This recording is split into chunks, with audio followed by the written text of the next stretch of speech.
L'offboarding, ça n'est pas une porte qui claque, c'est un tapis rouge vers de nouvelles aventures. Il faut savoir que 70% des collaborateurs sont enclins à réintégrer une entreprise qu'ils ont quittée, à condition que leur départ se soit bien passé.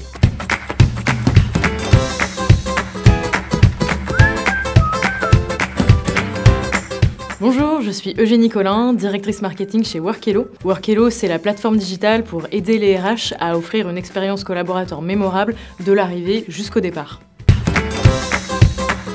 L'offboarding, c'est le moment du départ d'un collaborateur et c'est un moment à part entière de l'expérience collaborateur. Il y a différents types de départs. Tout d'abord, les départs prévus, comme la fin d'un CDD ou un départ à la retraite. Ensuite, il y a les départs voulus par le collaborateur, dans le cas d'une démission, et les départs voulus par l'entreprise, dans le cas d'un licenciement. L'offboarding, c'est vraiment un moment qu'on ne peut pas négliger, c'est un moment clé de l'expérience collaborateur.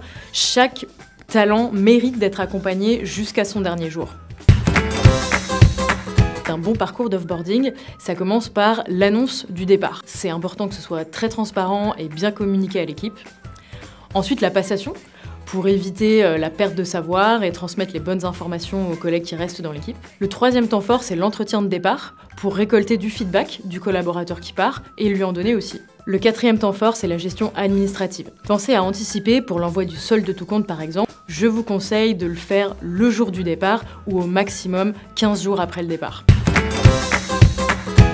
La première erreur à éviter, c'est le manque de transparence. Il n'y a rien de pire qu'un collègue qui apprend un départ par un bruit de couloir. Une autre erreur à éviter, c'est de négliger l'aspect logistique. Pensez à récupérer tout le matériel du collaborateur qui part et à révoquer ses accès aux différents outils.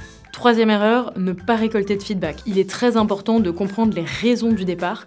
C'est une opportunité pour améliorer les pratiques RH et managériales et, in fine, réduire le turnover. Enfin, autant que possible, restez en bon terme avec le collaborateur qui part. Ne sous-estimez pas la puissance d'un avis positif sur votre entreprise.